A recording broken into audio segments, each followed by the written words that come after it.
यार दोस्तों, target with PS Parihar channel में आपका स्वागत है।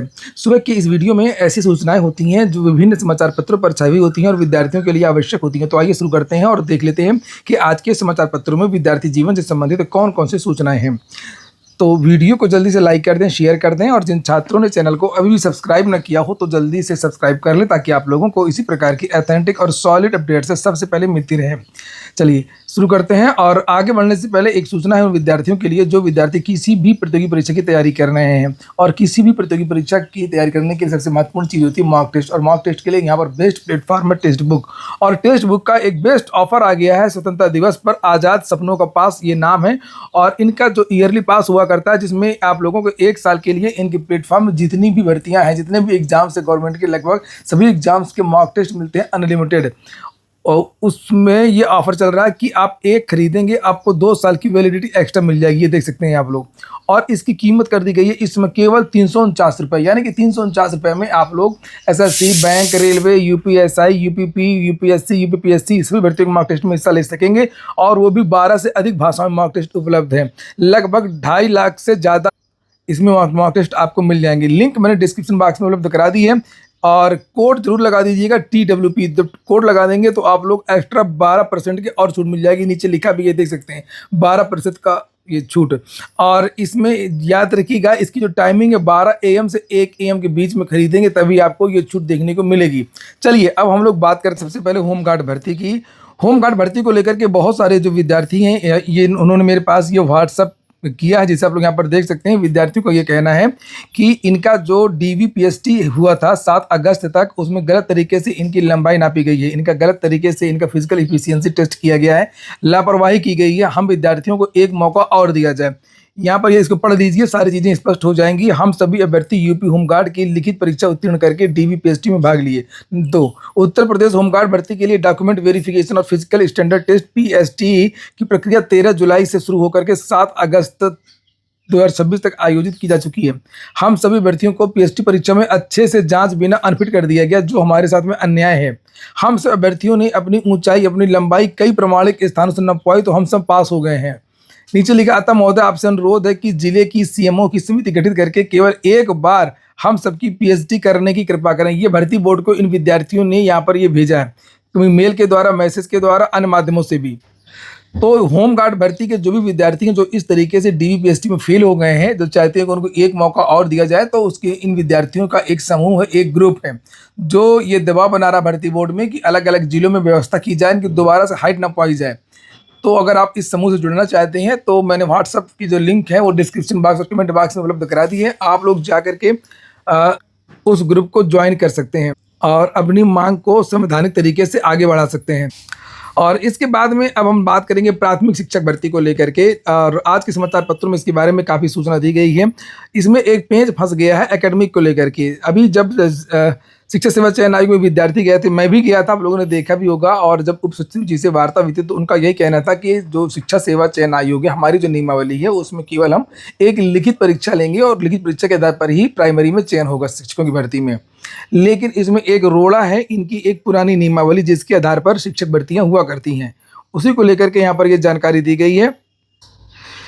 पूरा पढ़ लीजिए। और जिसकी वजह से भर्ती का जो विज्ञापन है वो भी फंसा हुआ है। लिखा बेसिक शिक्षा परिषद ने नगर क्षेत्र के विद्यालयों के लिए 11,508 शिक्षकों के पद रिक्त होने का विवरण अध्याचन उत्तर प्रदेश शिक्षा सेवा चयन आयोग को ऑनलाइन भेजा था, लेकिन चयन प्रक्रिया में एक अड़चन आ गई है। परिषद ने अध्याचन में 1981 की नियमावली के अनुसार शैक्षिक गुणांक का भी उल्लेख किया है। जिसने विज्ञापन भेजा है बेसिक शिक्षा परिषद, उसने कहा है कि जो भर्ती होगी वो 1981 की नियमानुसार और 1981 की नियमावली में शैक्षिक गुणांक जुड़ा हुआ है। लेकिन शिक्षा सेवा चयन आयोग की जो नियमावली है, जो भर्ती की प्रक्रिया है, जिसमें कहा गया है कि GS आएगा, सभी भर्तियों में 360 अंक की परीक्षा होगी, 120 प्रश्न पूछे जाएंगे, उसमें शैक्षिक गुणांक की कोई चर्चा नहीं है। लिखा है आयोग की चयन प्रक्रिया में स्पष्ट है कि जिन पदों पर केवल लिखित परीक्षा के आधार पर चयन होना है, उसमें चयन की कार्रवाई 360 अंकों की लिखित परीक्षा के आधार पर की जाएगी, जिसमें 120 प्रश्न होंगे और उसी की श्रेष्ठता सूची से चयन प्रक्रिया पूरी की जाएगी। एकेडमिक की कहीं चर्चा नहीं है। लिखा इसी को लेकर के कि प्राइमरी शिक्षक भर्ती को लेकर के एक और विसंगति है। वो क्या है? शिक्षा सेवा चयन आयोग को माध्यमिक शिक्षा निदेशालय की ओर से जो TGT PGT की भर्ती होती है, कुछ ऐसे विद्यालय हैं जहाँ पर प्राथमिक की कक्षाएं भी चलती हैं। तो यहाँ का भी अधियाचन आ गया है 897 पदों के लिए, और यहाँ की चयन प्रक्रिया में भी एकेडमिक अंकों का कोई उल्लेख नहीं है। इस तरह प्राइमरी के शिक्षकों की भर्ती में चयन प्रक्रिया में दो मानक हो गए हैं। एक तो ये कि परिषद की जो नियमावली 1981 और दूसरा शिक्षक सेवा चयन आयोग की नियमावली, दो नियमावली हो गई हैं। उसी को लेकर के लिखा कि इस तरह प्राइमरी के शिक्षकों की भर्ती में प्रक्रिया में दो मानक हो गए। ऐसे में आयोग यदि बेसिक शिक्षा परिषद के अधियाचन के क्रम में चयन प्रक्रिया अपनाएगा एकेडमिक वाला, तो उसे अपनी नियमावली में संशोधन करना पड़ेगा। इतना ही नहीं, संबद्ध प्राइमरी को लेकर के माध्यमिक शिक्षा निदेशालय को भी संबद्ध संशोधन करना पड़ेगा, जो टीजीटी पीजीटी माध्यमिक का जो अलग से नियमावली है, क्योंकि प्राइमरी स्तर की शिक्षक भर्ती में एक ही मानक अपनाएगा। सही बात है, 887 वाली जो भर्ती है और जो 11,508 वाली भर्ती, दोनों भर्ती तो एक ही नियमावली से होंगी। सूत्रों के अनुसार आयोग शैक्षिक गुणांक को लेकर के विभाग से स्पष्टता चाहेगा और इस विसंगति पर शासन या विभाग स्तर से निर्णय लिए जाने के बाद ही विज्ञापन और आगे की जो कार्रवाई शुरू होगी। तो इसमें अभी ये पेज फंसा हुआ है। इसीलिए प्राइमरी का जो सिलेबस वगैरह है, जो पाठ्यक्रम वगैरह है, वो जारी नहीं किया गया है। परीक्षा का प्रारूप अभी तक जारी नहीं किया गया है। आज एक वीडियो और आएगा जिसमें यूपी SSSC, उत्तर प्रदेश अधीनस्थ सेवा चयन आयोग के साथ साथ में उत्तर प्रदेश लोक सेवा आयोग और अन्य भर्तियों के बारे में महत्वपूर्ण जानकारियां रहेंगी। और कुछ लोगों की शिकायत हो जाती है कि सर वीडियो बहुत लंबा हो जाता है, इसलिए मैं वीडियो को छोटा करने की कोशिश करूंगा। इस वीडियो में ज़्यादातर जो सूचनाएं वो शिक्षक भर्तियों की रहेंगी, थोड़ा सा लोक सेवा आयोग की भी सूचनाएं हैं।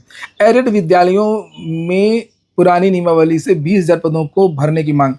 तो लखनऊ में विद्यार्थी इस समय डटे हुए हैं, वहाँ पर धरना प्रदर्शन नेक्स्ट लेवल का हो रहा है। सभी उच्चाधिकारियों से वार्ता हो रही है, बातचीत हो रही है, और विद्यार्थी ये मांग कर रहे हैं कि टीजीटी पीजीटी का जो अधियाचन आया है उसका विज्ञापन पुरानी नई नियमावली से होना चाहिए। कल इसको लेकर के विद्यार्थियों ने लखनऊ में बड़ा तगड़ा प्रदर्शन किया था। अशासकीय सहायता प्राप्त माध्यमिक विद्यालयों में टीजीटी पीजीटी के खाली लगभग 20,000 पदों पर पुरानी नियमावली से विज्ञापन जारी करने की मांग को लेकर के युवा मंच के बैनर तले अभ्यर्थियों ने माध्यमिक शिक्षा राज्य मंत्री स्वतंत्र प्रभार गुलाब देवी जी के आवास के बाहर प्रदर्शन किया। यहाँ मंत्री के न मिलने से पुलिस अधिकारियों ने अभ्यर्थियों को विभागीय अधिकारियों से वार्ता कराई। इसके बाद में 7 सदस्यीय प्रतिनिधिमंडल प्रदेश अध्यक्ष अनिल सिंह के नेतृत्व में वार्ता के लिए गया और उन्होंने माध्यमिक शिक्षा निदेशक प्रताप सिंह बघेल, अपर शिक्षा निदेशक कामताराम पाल, इसके साथ में भगवती प्रसाद और सुरेंद्र तिवारी, बहुत सारे लोग थे, उनसे भी वार्ता हुई है और सबने यही कहा कि इसके बारे में हम बहुत जल्द निर्णय लेने वाले हैं और 2-3 दिन का फिर से समय मांगा है। और इसको लेकर के अन्य समाचार पत्रों में भी जानकारी दी गई है, जिसे आप लोग यहाँ पर देख सकते हैं। इसमें लिखा हुआ है कि युवा मंच के प्रदेश अध्यक्ष अनिल सिंह के नेतृत्व में भर्तियों ने लखनऊ में जोरदार आवाज उठाई। युवा मंच के प्रतिनिधिमंडल ने उप मुख्यमंत्री ब्रजेश पाठक जी को ज्ञापन देकर के माध्यमिक शिक्षा मंत्री गुलाब देवी जी से नियमावली के संबंध में अब तक हुई कार्रवाई, अचानक नियमावली में किए गए बदलाव से 7 लाख से अधिक अभ्यर्थियों को प्रभावित होने के मुद्दे पर वार्ता की मांग की। अभ्यर्थी जब माध्यमिक शिक्षा मंत्री के आवास की ओर जाने लगे तो पुलिस द्वारा उन्हें रोक दिया गया। पुलिस को बताया गया कि मंत्री जी आवास पर नहीं है और इसके बाद अभ्यर्थियों ने पुरानी नियमावली जिंदाबाद, पुरानी नियमावली बहाल करो के नारे लगाते हुए अपनी मांगों को जोरदार तरीके से रखा। स्थिति को देखते हुए भारी पुलिस बल के साथ में सहायक पुलिस आयुक्त मौके पर पहुंच गए और उन्होंने अभ्यर्थियों की समस्या को गंभीरता से सुना। तत्काल उच्च अधिकारियों से वार्ता की और इसके बाद 7 सदस्यीय प्रतिनिधिमंडल को वार्ता के लिए भेजा गया। युवा मंच के प्रदेश अनिल सिंह, एडवोकेट अमित पांडे, अखिलेश वर्मा, अशोक यादव, दीपा, ये सब लोग यहाँ पर रहे। और नीचे लिखा कि वार्ता में ये देखिए, शिक्षा निदेशालय लखनऊ के निदेशक श्री प्रताप सिंह बघेल, अपर शिक्षा निदेशक कामताराम पाल से महत्वपूर्ण वार्ता हुई। वार्ता में अधिकारियों की ओर से कहा गया कि शासन को प्रश्नोत्तरी तैयार करके भेजी जा रही है और इस संबंध में जल्द ही शासन स्तर से निर्णय लिया जाएगा। युवा मंच के प्रदेश अध्यक्ष अनिल सिंह ने कहा, अभ्यर्थियों की मांग पूरी तरीके से स्पष्ट है। लगभग 20,000 रिक्त पदों भर्ती की प्रक्रिया को पुरानी नियमावली के आधार पर आगे बढ़ाया जाए ताकि अचानक नियमावली में किए गए बदलाव के कारण प्रभावित हुए लाखों अभ्यर्थियों के साथ में न्याय हो सके। उन्होंने कहा कि युवा मंच इस मुद्दे पर लगातार लोकतांत्रिक शांतिपूर्ण तरीके से संघर्ष करता रहेगा और जब तक अभ्यर्थियों के हित में उचित निर्णय नहीं होगा तब तक आंदोलन जारी रहेगा। अब बात होगी उत्तर प्रदेश लोक सेवा आयोग की, लेकिन उसके पहले आप लोग वीडियो को जल्दी से लाइक कर दें अगर आप लोगों ने वीडियो को लाइक ना किया हो। उत्तर प्रदेश लोक सेवा आयोग की चर्चाएं हैं, शिक्षा सेवा चयन आयोग की खत्म हो गई और लिखा है कि सहायक अध्यापक प्रशिक्षित स्नातक श्रेणी यानी कंप्यूटर की जो परीक्षा है वो अपने समय से होगी और इन विद्यार्थियों के एडमिट कार्ड वेबसाइट पर जारी कर दिए गए हैं। 16 अगस्त को ये परीक्षा है। उत्तर प्रदेश लोक सेवा आयोग ने असिस्टेंट प्रोफेसर भर्ती राजकीय महाविद्यालयों की जो भर्ती हुई थी उसके 7 विषयों का परिणाम जारी कर दिया, तो आप लोग जाकर के वेबसाइट में देख सकते हैं। और कंप्यूटर साइंस के शिक्षकों की भर्ती की मांग की है विद्यार्थियों ने। कल मैंने इसको लेकर के वीडियो भी बनाया था, आप लोगों ने देखा होगा। और लिखा, अभ्यर्थियों ने मांग की है कि प्रशिक्षित स्नातक यानी कि टीजीटी और प्रवक्ता समग्र पीजीटी 2026 के विज्ञापन में कंप्यूटर साइंस विषय के पदों को शामिल करते हुए पर्याप्त संख्या में नए पद सृजित किए जाएं। इस मांग के संबंध में भर्तियों ने शिक्षा निदेशालय में ज्ञापन दिया है। नई शिक्षक भर्ती के लिए शिक्षा निदेशालय ने टीजीटी की 17,740 और पीजीटी के 2,615 पदों की रिक्तियों का विवरण उत्तर प्रदेश शिक्षा चयन आयोग को भेजा है।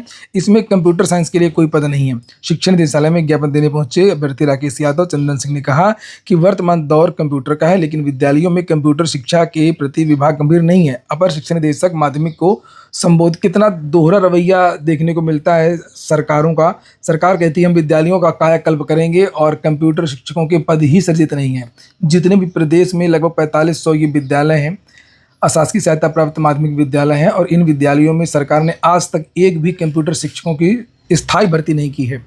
और ना ही जो शिक्षक संघ है इन्होंने मांग किया है, ना ही वो मैनेजर जिनके ये विद्यालय हैं कि हम कंप्यूटर के लिए सरकार पे दबाव बनाएं कि पद सृजित करिए ताकि कंप्यूटर के शिक्षक भी आएँ और हमारे यहाँ पर विद्यालयों में शिक्षकों की संख्या बढ़ेगी तो बच्चे भी बढ़ेंगे, कायाकल्प होगा, विद्यालय में गुणवत्तापूर्ण शिक्षा मिलेगी। इससे इनको किसी को मतलब नहीं रहा है। और जबकि ये सभी को पता है कि हाई स्कूल और इंटर में कंप्यूटर विषय है, यूपी बोर्ड में भी कंप्यूटर विषय है। कंप्यूटर विषय तो है लेकिन कंप्यूटर शिक्षकों की भर्ती नहीं हो रही है। तो ये विद्यार्थी कल प्रयागराज के शिक्षा निदेशालय गए थे, लेकिन सारे उच्चाधिकारी तो लखनऊ में थे क्योंकि लखनऊ में मीटिंग थी शिक्षा विभाग की। इसके लिए भी विद्यार्थियों को बड़ा आंदोलन करना पड़ेगा तभी कुछ हो। उत्तर प्रदेश लोक सेवा आयोग की जो कंप्यूटर विषय का जो मेंस का एग्जाम होना है, बहुत सारे विद्यार्थियों का आवेदन निरस्त किए गए थे और एक भी आवेदन को सही नहीं पाया गया। जो निरस्त हैं तो वो निरस्त ही रहेंगे। कल इसको लेकर के स्पष्टीकरण लोक सेवा आयोग ने दिया है। अगली सूचना है, अंतिम सूचना है 69,000 शिक्षक भर्ती की। लिखा है 69,000 शिक्षक भर्ती 8 सितंबर से अब लगातार सुनवाई होगी। सुप्रीम कोर्ट ने कहा अभ्यर्थियों के भविष्य को लंबे समय तक अधर में नहीं रखा जा सकता है। उत्तर प्रदेश के 69,000 सहायक शिक्षक भर्ती आरक्षण घोटाला मामले की सुनवाई के दौरान सुप्रीम कोर्ट ने मंगलवार को साफ शब्दों में कह दिया कि अभ्यर्थियों के भविष्य पर फैसला जल्द होना चाहिए और इसे लंबे समय तक नहीं टाल सकते। शीर्ष अदालत मामले की 8 सितंबर से लगातार सुनवाई करेगा और जस्टिस AVN भट्टी और जस्टिस NV अंजारिया की पीठ ने कहा कि अभ्यर्थी लंबे समय से दुविधा की स्थिति में है और उनके भविष्य को लेकर के लंबे समय तक अधर में नहीं रखा जा सकता। सुप्रीम कोर्ट ने उत्तर प्रदेश सरकार के वकील से इस मामले को लेकर के आवेदनकर्ताओं, वादी प्रतिवादियों की श्रेणियां, उनकी आपत्तियां, मांगों का समूह तैयार करने के लिए कहा है और सरकारी वकील से 2 सप्ताह में ऐसी सूची तैयार करने के लिए कहा है जिसमें यह निश्चित हो कि किन किन पक्षों को किन किन मसलों पर सुना जाना है। सुप्रीम कोर्ट ने साफ किया कि सभी पक्षों को सुना जाएगा और शीर्ष अदालत ने कहा कि राज्य सरकार के पहले दिए गए सीटों के आंकड़ों को वह नहीं मानेगा।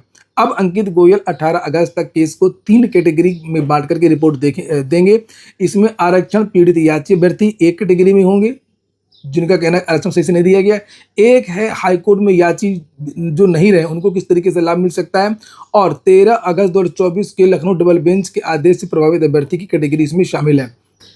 लेकिन शीर्ष अदालत इसका श्रेणीवार 8, 9 और 10 सितंबर को सुनवाई करेगा जिससे यह तय हो सके कि न्याय का सबसे पहला दावा किसका है। ये हो गया आज का वीडियो आपको अच्छा लगा हो कि काम कहो तो लाइक अवश्य कर दें। जिन छात्रों ने चैनल को सब्सक्राइब न किया हो सब्सक्राइब कर लें। पूरा वीडियो सुनने के लिए बहुत बहुत धन्यवाद।